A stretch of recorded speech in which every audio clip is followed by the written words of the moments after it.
no qual eu sou idealizadora, é isso.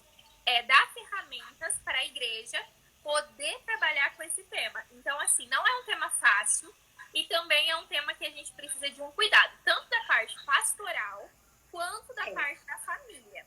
Então, você conseguir fazer essa conexão para deixar as crianças mais seguras é fundamental. E aí a gente está aqui para a gente poder aí ser bênção na vida de vocês, da igreja de vocês, que vocês formem uma rede de segurança para suas crianças.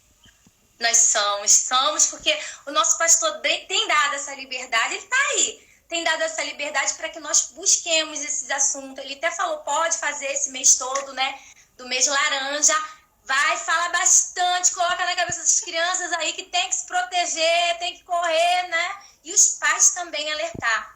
E aí, eu vou começar com algumas perguntas e depois eu te deixar à vontade. No final, você pode estar apresentando o seu material ou durante, tá? Você pode estar falando sobre o projeto, sobre o seu manual, que é maravilhoso, gente. Até coloquei lá nos grupos, compartilhei antes de você, depois você me manda o link como adquirir. Eu já compartilhei lá. Isso ali, ele mesmo, tá, gente? Ela vai explicar como se trabalha, muito bacana. E aí, no final, eu quero te mostrar cada figura, você vai falar, pode usar 2 palavras para cada figura que eu te mostrar, que aí a gente faz o resumão, ok? Eu não quero perder tempo com você, então vamos lá. O que é violência sexual contra criança e adolescentes? Isso aí. Bom, gente, hoje pela manhã eu tava falando numa live e assim, eu vi. Eu vou tentar resumir. Antes da gente entender o que é violência sexual, a gente precisa entender o que é sexualidade. Porque a violência sexual parte de utilizar essa sexualidade. Por muito tempo, a gente acreditou que a sexualidade era só a relação sexual, né? Então, a relação sexual era a sexualidade. Mas é muito além disso. Então, assim, quando a gente trabalha prevenção contra a violência, nós estamos usando essa sexualidade que a criança tem e ensinando ferramentas para ela se proteger. Nós não estamos fazendo educação sexual. Nós não estamos mostrando partes... Nem tirando inocência, né?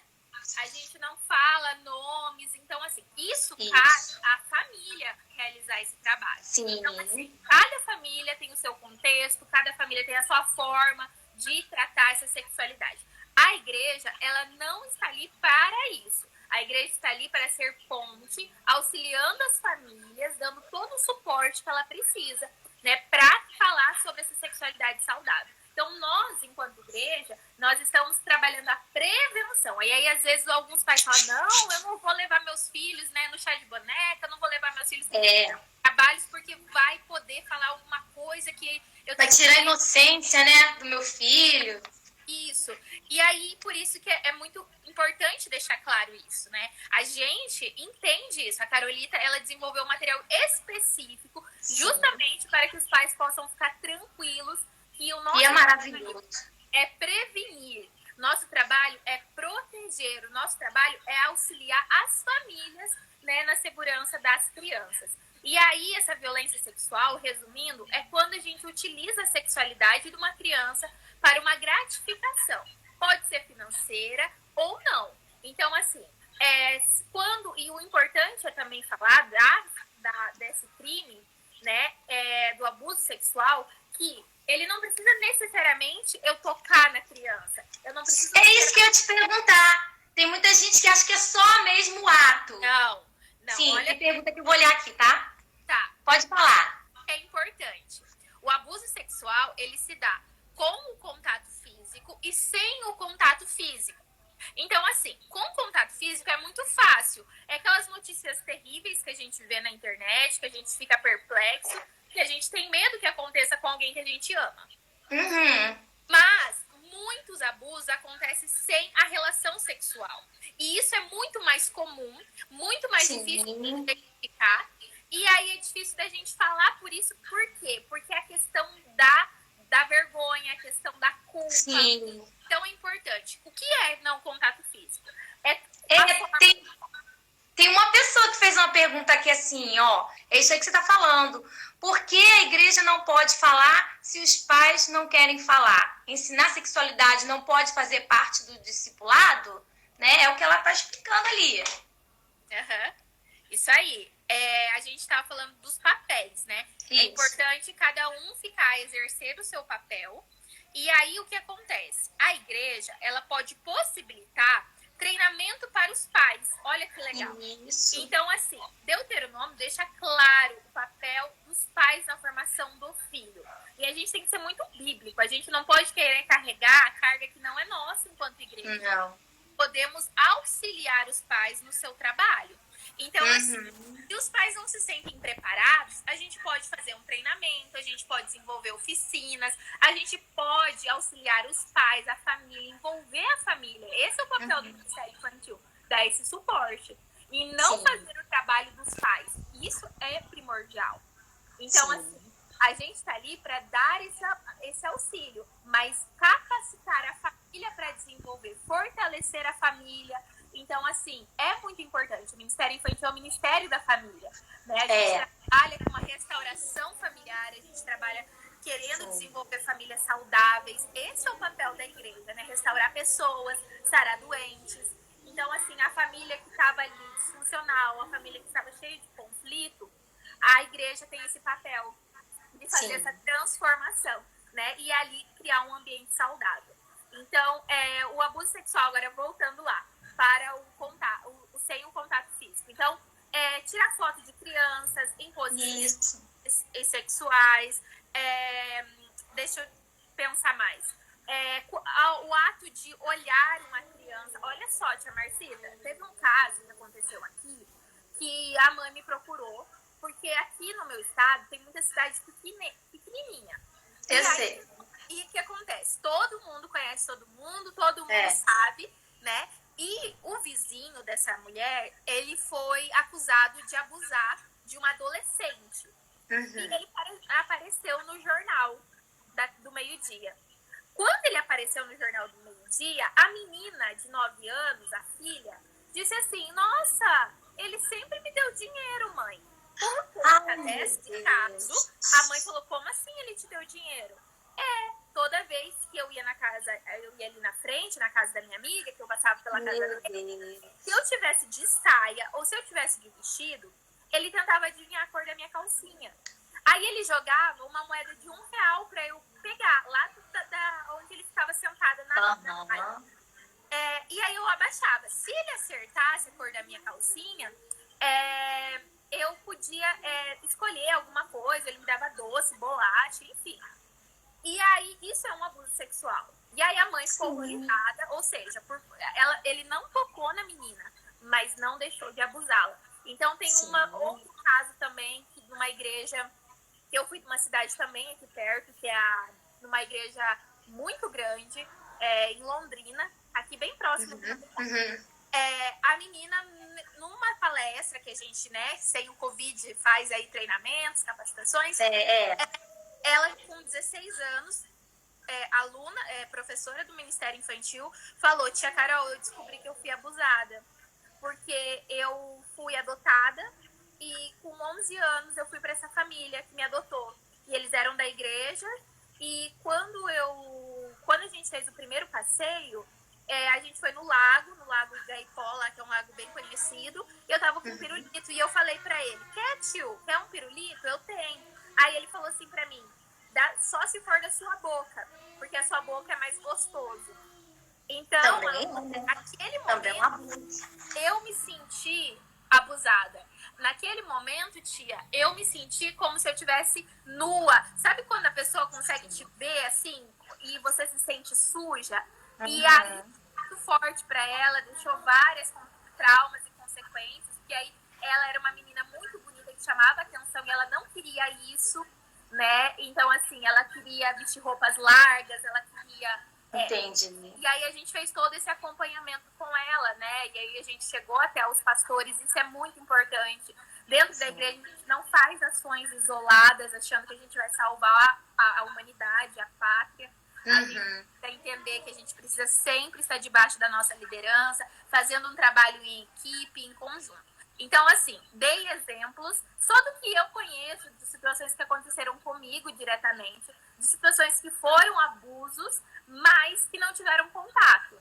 Sim, então, até na internet, né, Carol? Na internet, o coleguinha tá conversando, aí uma outra pessoa entra e fica falando coisas que é obscenas. Aquilo ali também é um abuso.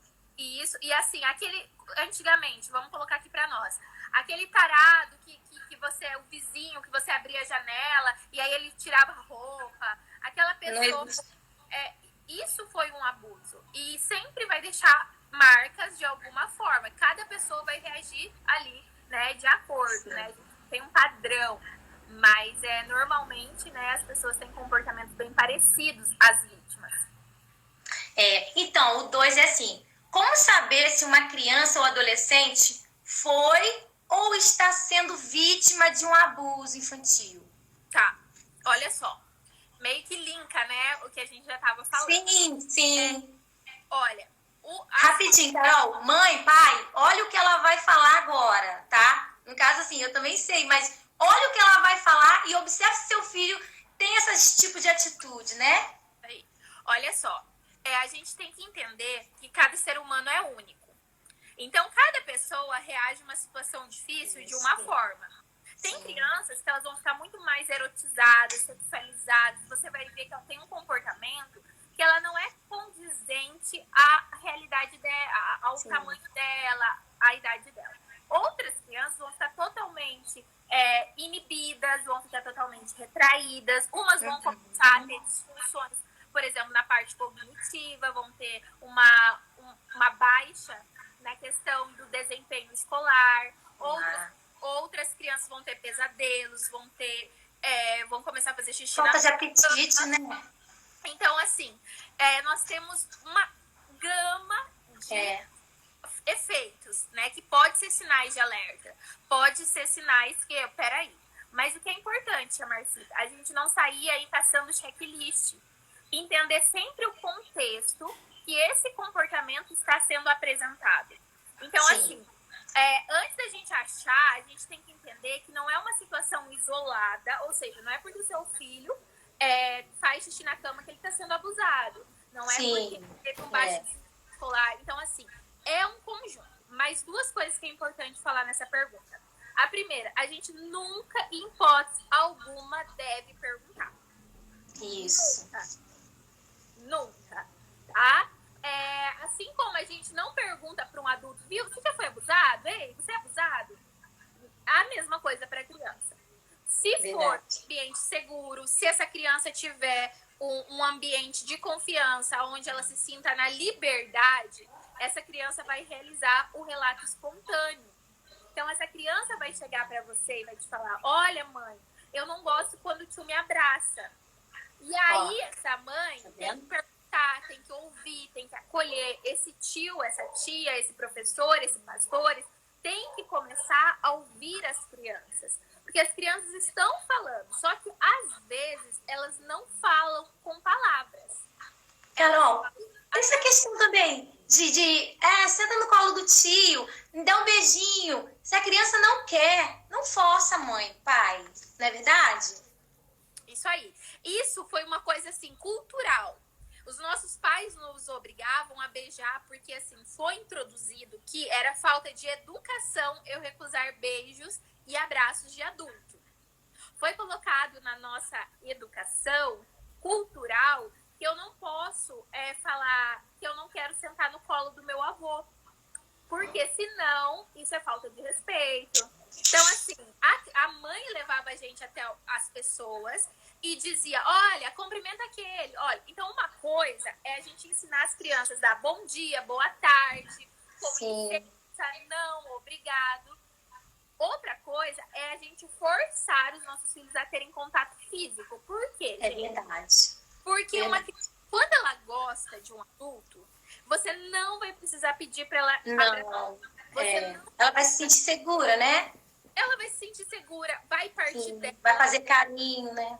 Na nossa frente. Igreja, tia Marcita, você precisa ficar pedindo um abraço? Então, assim, isso é muito importante. Deixar isso. E quando os pais verem que um adulto, alguém da família está se aproximando e a criança está se escondendo, porque às vezes a criança se esconde atrás do pai, da mãe, comece a notar isso. Por quê? Por que será que meu filho não quer ficar na casa do avô? Por que será que meu filho... Por que será que tal pessoa fica dando presente pro meu filho? Porque isso a gente precisa criar, essa mente protetiva. Por que tá acontecendo isso? Porque não é um estranho. E isso as estatísticas dizem, as pesquisas falam. Não é um desconhecido, é alguém próximo, é alguém que a gente falou, meu Deus, como eu não percebi?